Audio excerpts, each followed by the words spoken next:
Swayam Prabha. Digital India. Educated India.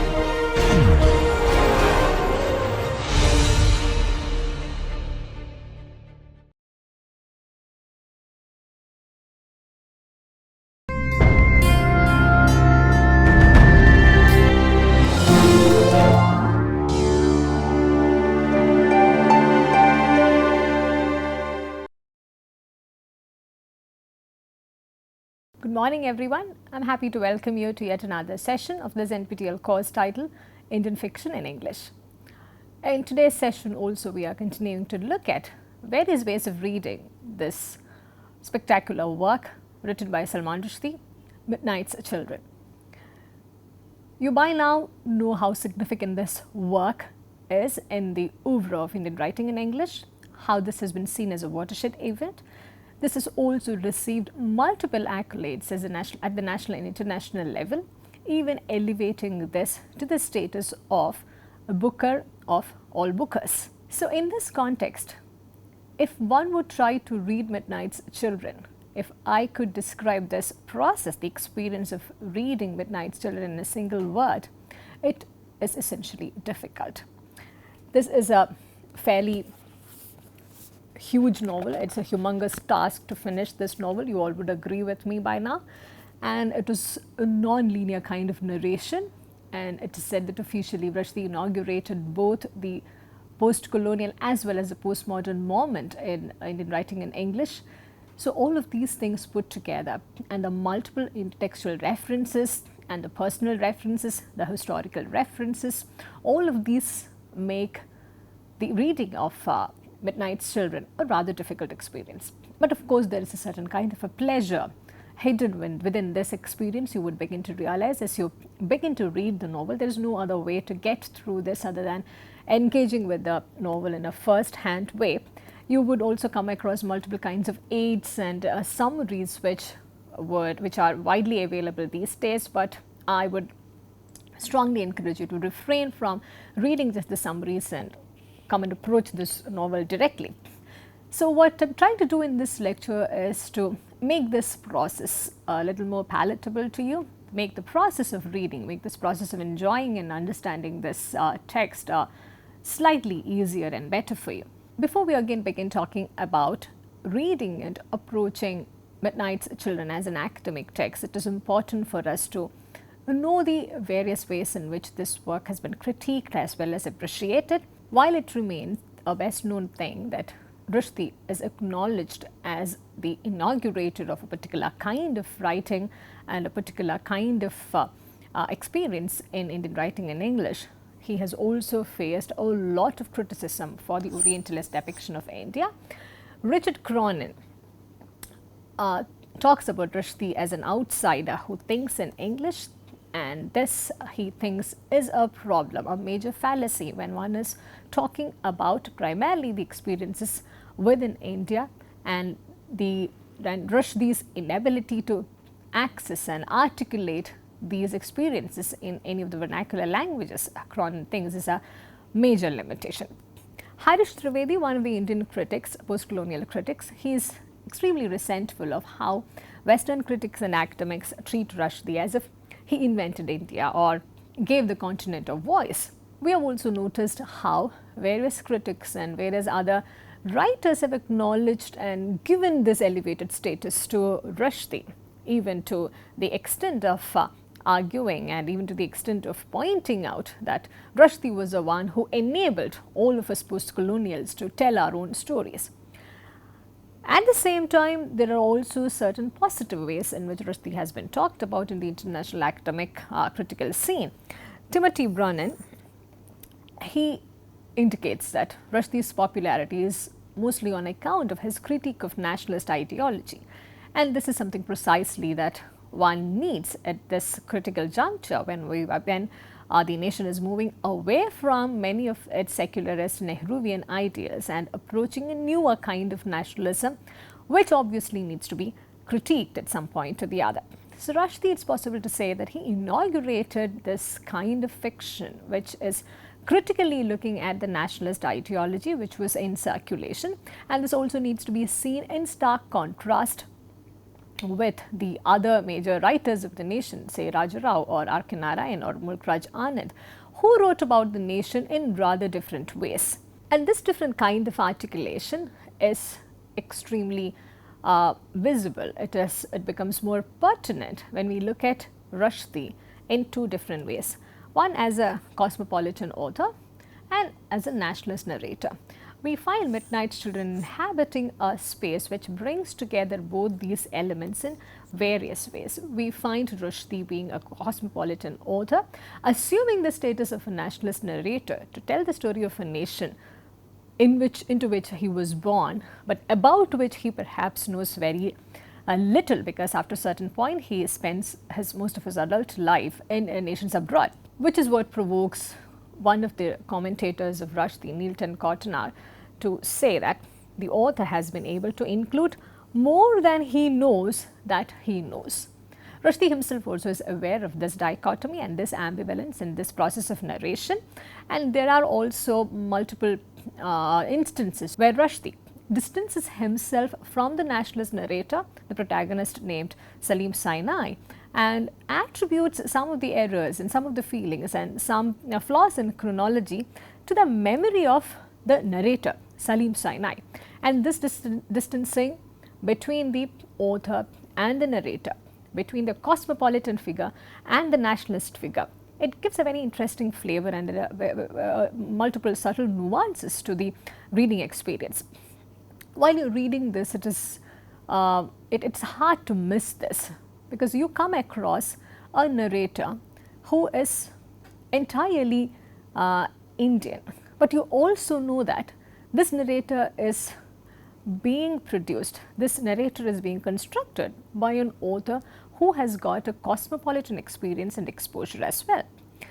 But at the same time, it is difficult to ignore the connection between the self and the nation, which this novel again explores rather succinctly. In some points, in certain instances, this relationship, this exploration is very direct, very clear, but it is also subtle in certain other ways.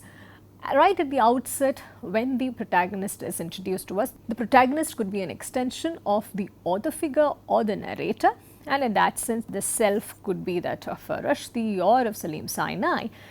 And whichever be the case, the relation that this self has with the nation is quite undeniable.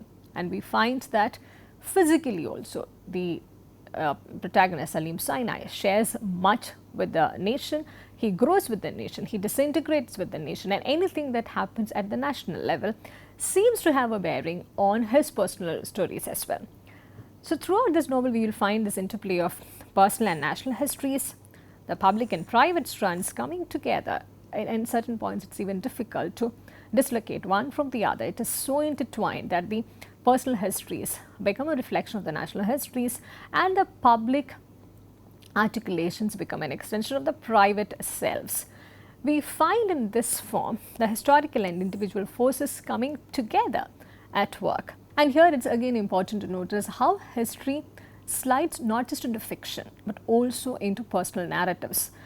And this coming together of the fictional and the historical, the personal and the national, the private and the public, this is something that Rushdie is also very conscious of. He has written about this in his work Imaginary Homelands, a series of essays, where he talks about how sometimes his memory seems to play certain tricks with him. For instance, he recounts an instance from the novel where he seems to talk about the Indochina War, but in reality he was not in India at that time, but his memory is playing tricks with him, almost forcing him to believe that he was one among those affected, while in reality he was away in Britain, far away geographically and emotionally as well.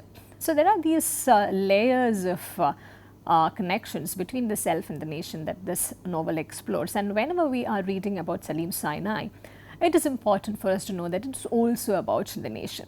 And as Salim Sinai himself says, after a while, India becomes his own story and he becomes the nation's story. It's difficult to disconnect one from the other. So this allegory is something which should be there at the back of our mind to be able to better appreciate the sense of the series of events that unfold, or the various ways in which the plot or the absence of plot progresses. One thing which accentuates the level of difficulty in Midnight's Children, that it is not just one point. I want you to recall the essay, the introductory essay that Rushdie wrote for his vintage book of Indian writing, which he co-edited with Elizabeth West. In that controversial introduction, he begins by narrating an anecdote about a certain student from Delhi University who asked him a question after a reading of Midnight's Children at a public event. So this student, the Delhi University student, asks him, what fundamentally is the point? I do know that this is a very long novel, still I have read it, but what fundamentally is the point? And Rushdie finds himself wondering, is it necessary to have one fundamental point? And this girl asks him, you're going to say the whole book is a point from the beginning to the end, aren't you? And Rushdie responds in the affirmative, yes, I was about to say that. And she insists on having this one point, which unfortunately cannot be elicited from this novel, because it is not just about one point at all. It is about these many points. It is about the overall experience of bringing together these seemingly disconnected points to a single fulcrum, which is the nation. And again, you may find certain strands which continue to be disconnected, and that perhaps is the beauty of this entire experience of writing and reading this work. If you try to summarize this work in any different way, you will also realize that there is not just one point. In fact, we will find too many characters, themes and side plots, sometimes contributing and feeding into the main structure of the plot, and sometimes even in a very disconnected way. And in a nutshell, it can be said that this is the autobiography of Salim Sinai. He is a man with a huge nose, and he has got the power to read minds, and he also loses it later after a certain surgery that he undergoes for a treatment for sinusitis. And he believes that, Salim Sinai believes that he controls the fate of the nation, that his self is intricately connected with the fate and future of the nation.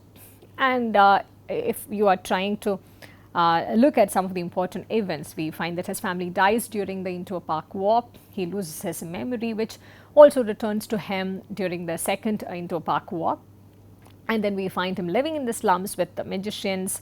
He takes up making pickles at a pickle factory. It is during this time that he decides to narrate his entire life story to Padma, to whom this entire story is being narrated. It's difficult to make sense out of this summary, and certainly Midnight's Children is not just about this. It is much more than the story and autobiography of Salim Sinai and the many things that happened to them. This again is not to say that this is a novel written without any rhyme or reason. In spite of these many layered difficulties, there are certain things which would help us to bring the story together. It will be useful for you to realize right at the beginning that there is a very significant organizing plot device being used here. The autobiography, the novel moves in the way of the autobiography of the first 30 years in the life of Salim Sinai. If you go through the contents of this book, the chapters which are listed, you will find that there are 30 different chapters which are not numbered, interestingly. And this is also a very postmodern technique to show us that you could perhaps begin anywhere and move in any different directions. There is an order, but that need not be a structured chronological order as one would expect usually from any kind of these kinds of narration. And this character, Salim Sinai, whose autobiography is being narrated, we understand right at the beginning that he is a character who is handcuffed to history. So that makes his life story extremely important for understanding the story of the nation as well. And we also find that there's a way in which the years are organized. We are introduced to 30 years before and 30 years after independence. And in that sense, the story also begins much before Salim Sinai, the protagonist, is born. So this plot device is useful to serve as a working framework, as a kind of a guideline which will take you through this maze of a story. In spite of the many gaps, the many absences, and many things which are left out, there are significant cues which are being given to the reader at every point right from the beginning. This is how the novel begins. I was born in the city of Bombay once upon a time. No, that won't do. There's no getting away from the date. I was born in Dr. Nalika's nursing home on August 15, 1947. And the time matters too. Well then, at night. No, it's important to be more. On the stroke of midnight, as a matter of fact. Clock hands joined palms in respectful greeting as I came. Oh, spell it out, spell it out. At the precise instant of India's arrival at independence, I tumble forth into the world. In this very scattered kind of an introduction, we are being introduced to many things. Yeah? There is a sense of place, a sense of date and time, and we also know the significance. We also get to know the significance in terms of the historical context. If we do a deeper analysis of this, we get to know that there are three genres which come together in this single passage. There's a sense of an autobiography, and there is an exaggerated fairy tale way of narration about how the clock hands join palms in respectful greeting, about once upon a time, which is the opening lines of every fairy tale. We also have a sense of history.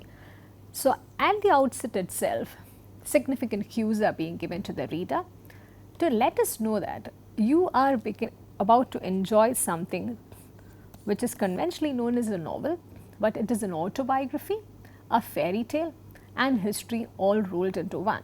So, the audience is prepared right at the outset to be prepared to the intermixing of these different genres, to expect the unexpected, to also lower down the expectations of certain genres or certain frameworks. And the narration also begins in the year 1950, which is about 30 years before the moment of independence. And this is precisely the year when Adam Aziz, who is Salim's grandfather, he returns from Europe to Kashmir. This is the undivided Kashmir, and Kashmir, as we know, continues to be a contested geographical space for a long time. It continues to be a contested space, and Rushdie also makes it a point to make Kashmir a significant setting in this storytelling. And there is an instance in the beginning where Adam Aziz hits his nose during a prayer time. The world becomes new for him. There is a drop of blood which comes out because he had hit his nose on the ground, and he loses his faith at that moment. There are many dramatic things which happen one after the other here in this moment, which is situated in 1915. It happens to Adam Aziz, and we find that magic realism, the aspects of fairy tales, the context of history, all of those things are used simultaneously to enhance the dramatic effect and also to give a different kind of a flavor to this narration of history. And this year was important in the national history for a different reason as well. Two moderate leaders died in 1915, Gopal Krishna Gokhale and Firoz Shah Mehra, and we find the nation, the nationalist movement, moving towards more radical leadership. This is also the year, 1915 is also the year when Mahatma Gandhi returned to India. This is also the time of the First World War. So we get to know that Rushdie, while he seems to be using language very playfully with an intermix of irreverence, hybridity, mimicry, humor, we also get to know that things are being done very deliberately. The introduction of 1915, the year 1915, as the starting point of the novel is no accident. It has been designed in that way to bring together all of these layered things which are hidden and embedded in this nationalist history. And the irreverence and the distancing is also one way of rejecting the dominant nationalist history which has been told and which has been handed down. The readers of Midnight's Children from the beginning, they've not missed out on these. This is an excerpt from one of the reviews that appeared in The Guardian. This was after Midnight's Children was again acknowledged as the Booker of Bookers. So this is how the review reads. The story willfully defies description. Roughly speaking, it's a biography of Salim Sinai, a child with unusual psychic and later olfactory powers, born on the stroke of midnight on August 15, 1947. His destiny is inextricably linked with that of India, the country that came into independent being at the exact time as he did. But the narrative is so jammed with contradictions, digressions, deliberate false steps, and allegorical insinuations that it is impossible to do it justice in the space of a short blog.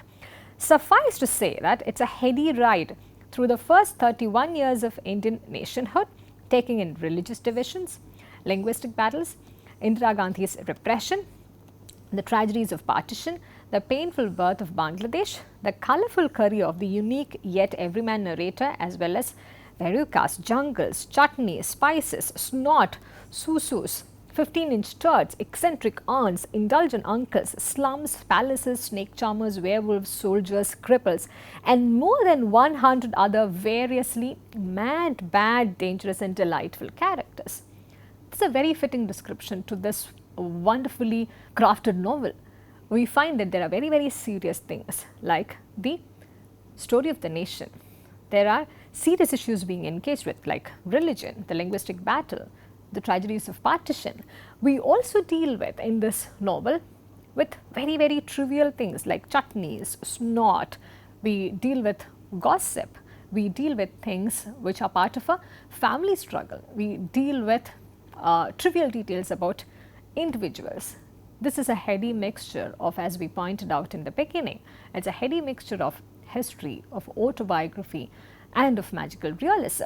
So this is the way in which Rushdie had deliberately designed this novel. This is not an inadvertent thing which comes to him. A careful kind of planning has gone at every point, we would realize, integrating all of these aspects in the right form. In spite of these varied, heady things which come together, we find that Salim Sinai continues to remain at the center of the discourse, and Rushdie uses the life of Salim Sinai to very masterfully explore Indian post-colonial experience.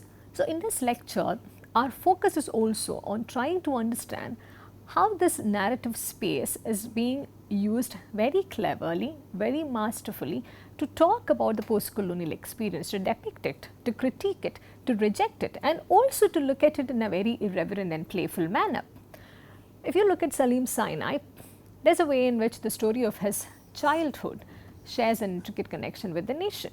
And to quote Salim Sinai himself, to understand just one life, you have to swallow the world.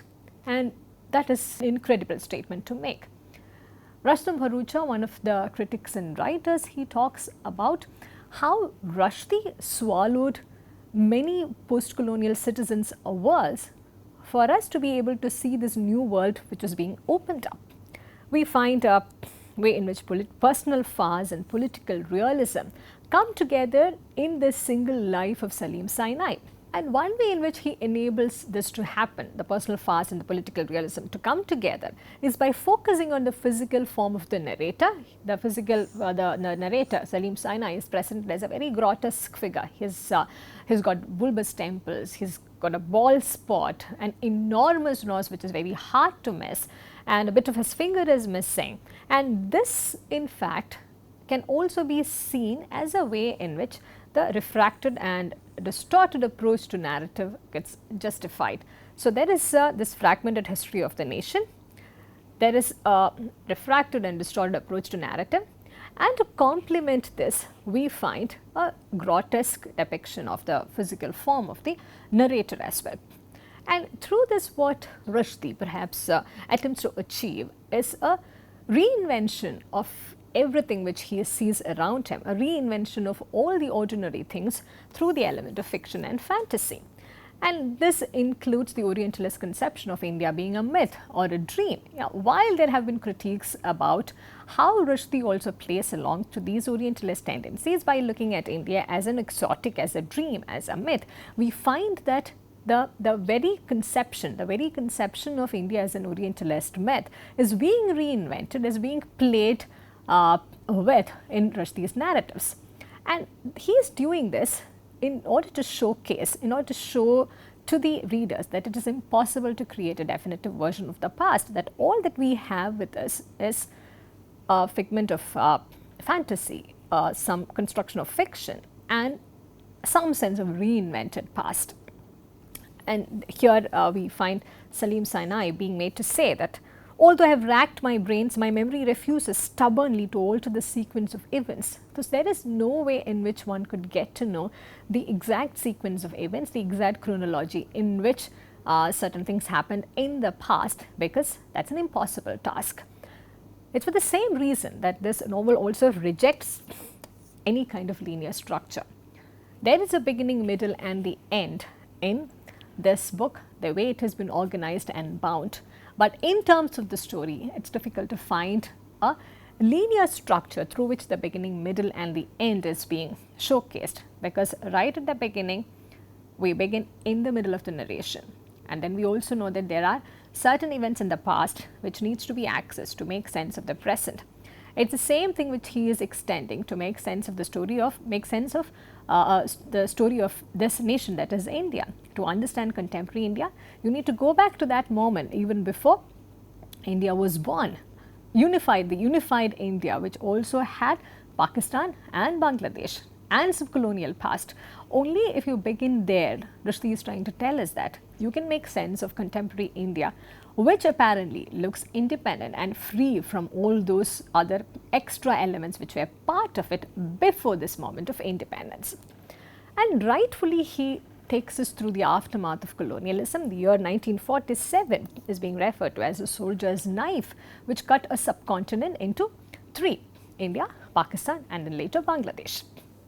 And Salim's family is shown to be moving from pre-partition Kashmir Valley to Amritsar, Agra, Delhi, Bombay, Pakistan and then back again to India. And in this process, we find Salim and his family undergoing and encountering violence, undergoing suffering and also facing a lot of callousness. This is due to their different kinds of positioning. It's due to their identity as Muslims, due to their identity as Indians or as Pakistanis. So we find them inhabiting certain vulnerable positions. Rather, they are being made to inhabit certain vulnerable positions so as to present this experience of post-colonialism in a very different way. And again, it's interesting to show how Rushdie continues to harp on this geographical space, Kashmir, precisely because of the many contesting reasons. And in a very interesting way, Rushdie shows Salim Sinai and his family and the many other characters in this story not just as victims of colonialism, but there is a way in which they also have internalized some kind of colonial racism. For example, the dislike of darker skin or the symbolic increase in vitiligo after independence, because the people inherently they have some kind of an affinity for lighter skin. Yeah? So he uses the magic realist elements to talk about how the skin continues to get lighter in the aftermath of colonialism, and also the retention of the Methworld's estate, the retention of the name and different ways in which the possessions are being handled, etc. They all showcase the aftermath of colonialism in a very effective way. There are some literary references, English literary references, which are very hard to miss. Many critics have spoken about how Rushdie leads us to recall Sterne and Richardson, who were the earliest English novelists. Whether this is a deliberate or an unconscious strategy, it's difficult to say. And whether this is the result of internalized colonization, as many have accused Rushdie of, which is, again, I leave that to your judgment. But it's important to note that we find an undeniable Victorian Gothic trope at work throughout this narration. The idea of the changeling child, the twin, it's all an extension of this Victorian Gothic trope with which Rushdie himself has acknowledged that he's been endlessly fascinated with. And very interestingly, Salim, even when he's in this autobiographical mode, he's actually not narrating the story of his own family. It's not the family which is related to him by birth, because he was switched at birth with another baby who is now growing up in less privileged conditions, as you would get to know from the novel. There is this Dickensian birth accident that Rushdie plays with. In that sense, we get to know that the tradition that he seems to follow, the references that he continuously alludes it, they have been borrowed from mostly from English literary critical tradition, mostly from the European tradition than from the native Indian traditions. In his introduction to the Vintage Book of Indian Writing, he himself has acknowledged that there is an absence of any kind of literary critical tradition that he thinks he should be acknowledging, especially when he is talking about the native scene. And coming back to these references, there is also this very European tendency to talk about the Freudian patriarchal terror, which is this boy presented at birth to a man as his son, but it is not really his own son.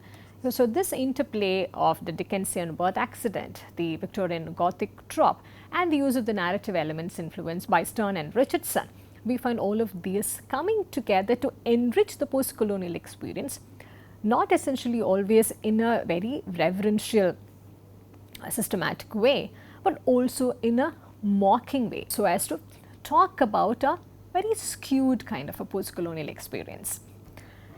In this process of storytelling, we find Rushdie using magic as well as realism. Needless to say, magic realism is one term which is continually being associated with Rushdie and the kind of post-colonialism and postmodernism that he practices. We find a blend of European, Middle Eastern and South Asian roots in his tradition of storytelling. We also find him employing cinematic and literary inspirations, and this results in a very potent chutney, which is Midnight's Children, which narrates the story of a nation through all of these interesting elements.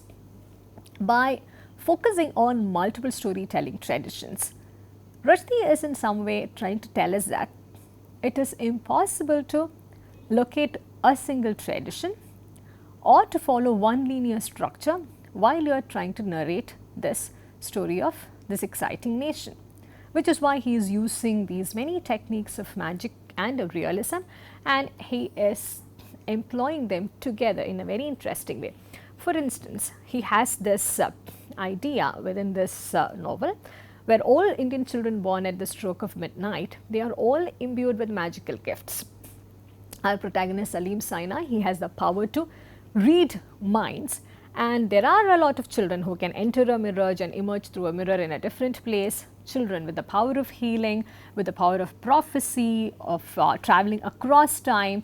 Some of them can change their appearance. They all may sound very magical, but they are presented in a realist setting. And the significance and the relevance of those are also politically and nationalistically intricate and related as well. This is how he also brings together these seemingly disparate two things, the fairy tale and the hard social realism. It is a hard-hitting political novel, but it also employs techniques of a fairy tale. We noted in the beginning itself, he begins by talking about the birth of Salim Sinai as something which happened once upon a time. We find these expressions rather frequently throughout this narration. And there is also the use of seemingly trivial things, seemingly silly things to talk about very profound ideas and very profound thoughts. There is a recurring image of the game of snake and ladders to show how people rise and fall randomly in the economic spectrum or in this political spectrum. And this is also significant in the post-colonial independent state, because there is a rise and fall of fortunes and there is a rise and fall of possessions depending on your identity and how this identity of a majoritarian or a minoritarian sits well with the current politics of the nation. All said and done, as we begin to wrap up this session, we also need to be alert to the depressingly limited and stereotyped depiction of female characters in this novel, which is why many feminist writers and many women writers, they have felt increasingly disappointed about the depiction of some conventional elements in Rushdie's novel. This has said to be liberating for the nation. This is seen as a kind of a fresh whiff of air as far as the stories about the nation are concerned. But when we talk about the women in this novel, we do not find any radical experimentation being done. We do not find any liberating narrative being employed. Yeah. Most women in this novel, they are shown as cheats or as prudes or as gossip mongers, as shrews, nags, temptresses, superstitious, fanatic, stubborn, irrational and petty. We do not find an encouraging positive figure of a female character in this entire novel. There are particular instances of the flirty cousin Zora, Vanita the cheating wife, Mary the nanny, who also is an Anglo-Indian and switches the children at birth. And there's a very subtle reference to a fisherwoman whose sari was as tight as her morals were loose, which also shows that sadly Rushdie is also the victim of the many stereotypical depictions which are being floated around. He makes little effort to come out of those and use his radical liberatory potential for the portrayal of his women characters as well. Padma is one significant character. Padma is the one to whom Salim Sinai is narrating the story of his life, and she is being referred to with a lot of warmth. But unfortunately, she is nothing more than a stereotype in this novel. There is no active role that she is being made to perform. She is presented as the narrator's devoted servant, and there are various instances in the novel which tell us that Salim Sinai is making full use of her cooking, housekeeping, and also using her as sexual labor. In his own words, I recount, she is recounted to. She ministers and I accept her ministrations. So it's a very passive role that she is forced to perform in this narration, and the presence of Padma does not really make much of a difference in alleviating the many other sexist comments and references that Rushdie makes in this work. This is not to say that the single element takes away the charm of this fantastic work, and it continues to impress, it continues to bring out newer ways of looking at it. In fact, one interesting thing is that right from the beginning till the end, it continues to be a very engaging read. And I particularly like the way in which the chapters are titled. They sound very unconventional and extremely interesting. I read out some of the chapter titles to you. The first one is called The Perforated Sheet, which also refers to the nation, which needs to be seen through the many perforations. Yeah. Another title is Tick Tock, referring to the moving time. Yeah. The one chapter is titled Fisherman's Pointing Finger. There is one which is called The All India Radio. There's Love in Bombay, The Colinos Kid, referring to the popular toothpaste advertisement of those times. Revelations, which is a very religious sort of a reference, but it does not really talk about anything related to that. There is The Buddha, Sam and the Tiger, A Wedding, A Midnight, and the final chapter is titled Abracadabra, bringing in the element of magic in a very real and a very direct sense. The book is also dedicated for Zafar Rushdie, who, contrary to all expectations, was born in the afternoon. So there are these many interesting things, many spectacular things which are being brought together to weave into the story of the nation in a wonderful way. And there are multiple ways in which you can continue to read this novel. Some of the other important themes and concerns include reading this work as a national allegory, which is what we had been doing mostly in our discussions of this work. This work has been seen as a particular literary marker of the post-emergency crisis. It's seen as a Nehruvian epic by some. The magic realist elements can be focused more upon. It could be read within the frameworks of post-colonialism and postmodernism as well. So these are some of the approaches and some of the ways in which you can begin to read and appreciate this work. I hope this will continue to be an enjoying experience for you to read and enjoy the novel Midnight's Children. Thank you for listening to this. I look forward to seeing you in the next session.